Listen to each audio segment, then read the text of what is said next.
Ekenem gi bonde manege mantino basinketa ata biko na enwe video na circulating na social media platform nke de ka felembo na Jpac bụ abịa security ono na ihe niile kpọtụ no la last 2 weeks and last week maka Father Joy Nwebe and the ones that has been happening.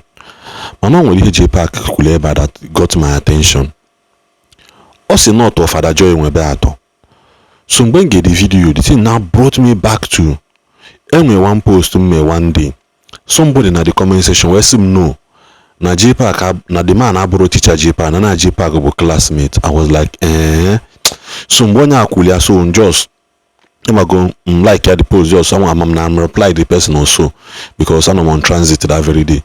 So where poba but this video so know this thing na this video the thing now wired my mind back to that statement ahụ osi ese apachakwa nke ni chi Father na abia na age not of Father Joy Nwebe ato, and using that note in a way to also to address Father Joy Nwebe that he has started going too much, because like I said, it is high time upon this man to order siana enough is enough. Medolo aseloge kunoku, nobody's against you talking.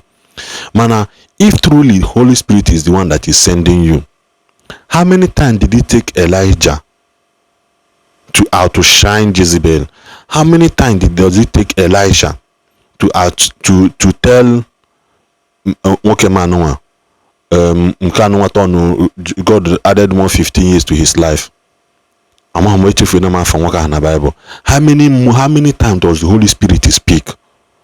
Also, once have I spoken, and twice have you heard that all power belongs to God. His duty is to speak once. Holy Spirit only spoke once in the life of Jesus Christ. The angel visited Mary once. So, in us no Holy Spirit in Ezekiyel, Holy Spirit can never make you a talkative. That is one thing I know. Holy Spirit can never make you a talkative. So, you know now Holy Spirit Holy Spirit and I say that thing. I have worked in a church. I'm case alone. I'm not going to church in a very big ministry. I'll go more there. So, about every time the man of God and know in spirit to talk. And the most thing happen saying the man of God and I feel name her under it is true. Because some of the things in at that church, the man of God is not aware, but he is seeing things in him outside people's problem, but he doesn't know that his own family needed problem. He doesn't know that. Doesn't mean that God is hiding it from them, no. But they feel the pain of people outside that more carry their own. That is why they always pray for people. That's why God keeps showing them things outside. Even Joshua Seman say that he got to a point that his mother has to sit him down. I am in a blessed in the life of people, and because my son, our family needs prayers too. So I don't know why Father Joy Nwebe just stresses too much. I like the fact that okay, Jpac Agbanioku, his classmate and Onye Toliato. It is now left for people and the bishops and the people that he submits under, because who will be tied to any man who doesn't have spiritual father or spiritual authority that he submits under? You as the follower of that person, you will definitely have problem. Or marriage, who will be tied to you as a young lady, married to a man, or in case of one day Moli Bidogi, who will you report that person to? So I Jpac Father Joy Nwebe na this video. I want to use this medium to address my brother, who is a Reverend Father Nwebe Joy Modo from my village. Biko Father Nwebe Joy, I beg you in the name of God. I ain't just and I go up my classmates in the primary school. I beg you in the name of God. Too much of everything is bad. I have forgiven Arojaka concerning evangelist Ebukobi. I have one here in a Gumana. Oh, we're going to see Begariapa, even Manaworo, as no Nyaburoya. I'm a noble son who only Reverend Father in Nigeria. You understand? You have your ministry, you have your own parish, Eben Ako, Eben Domas, Biko. why not concentrate here na your parish? Doro with mass. God give you your own gift, your own talent, and you have been doing great and wonders with your own gift and your own talent. Probably because I might not be a fan of Ebuka Obi, but when you go Emeru Made, and the man can say, or Habiani Bialele, or Habiani Bialele, the Pamma. Yes, I'm an ordinary person. Now the person would have been answering 1 or 2 questions in the court of law or the police or whatever. But I do enable an ordained priest from Catholic Church. Ebuka might not really reply you or touch you or try to prove your point. Need the fame, okay? Because beyond.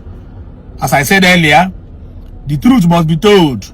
Whether no cabo scabo, no cabo scabo, whether nando can egu nando can egu over years we drag Rusian muddy. The man I jog out just saying, nah, he ain't killing message is too much. Because hey man, I can ask no boy on 1 day, Jpac. Your mother be a teacher, my mother be a teacher, the same primary school, all of us went to the same primary school. Probably by age, I thought I'm gonna age, even my junior. Yes. Not because neighbor reverend father. I'm gonna age, I thought I'm gonna age, even my junior na age.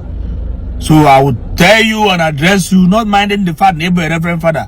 But I will tell you as a senior brother, please, pedal low, pedal low. Abba. In the morning, it's a morning mass, body ring light, Ebuka Obi. Abba. Ema neziokwu na ababa ka abi. Ozo kata nkwucha ihe akata post o. A lot of people will say come and tackle me. Jpac ga ka akwara go what ka renew na ya salary. Mana ima gị na-eme ba anyị bụ ana agbagi war na drag gị so that you will not see the truth again to say the truth. I am a daily hammer. The daily hammer is for good. Also go Ebuka Obi pụtakwa me ihe adịrọ mma ya pụtakwa gwa sị na nke imere you know work. Mana nke a kita ị na-eme my brother with the Nwebe joy. Biko in the name of God, in the name of ihe ọbụla ị na-efe, in the name of ihe na-akpọku biko pedalụzie low ebe Ebuka Obi nọ. O nwere ihe ga-abịa mezie ndị mana asị dị jealous. Grace differs. Amara Chukwu dị n'ode n'ode. Ọzọkwa Ebuka Obi na-egwu wayo. As long as the members of church ekwetere ka egwu ha wayo, hapụrụ ha nyanwa na members esi gwube ha wayo ha. As long as the members of church here complain ro na Ebuka Obi na-egwu ha wayo, as you said, hapụzie ha si gwube ha dị wayo ha. Face your own church. You have your own ministry. You have your own auditorium. You have your own altar. The same God ka anyị na-ekpere.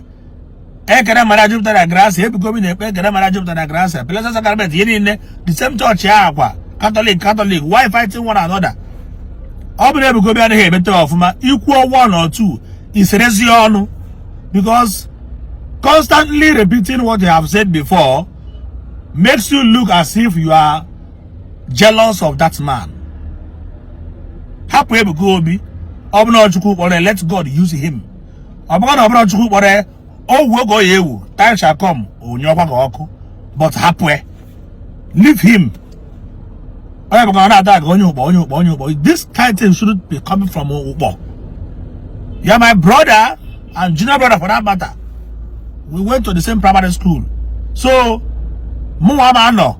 And I drag Ebuka Obi like that. Ebuka Obi my brother. Ebuka Obi just a brother. Brony Igbo. As everyone is Brony Igbo. Biko, enough is enough. Stop dragging Ebuka Obi. Face your ministry. Face everything and it shall be well with your soul. In the name of the Father, and of the Son, and of the Holy Spirit. Amen. Thank you.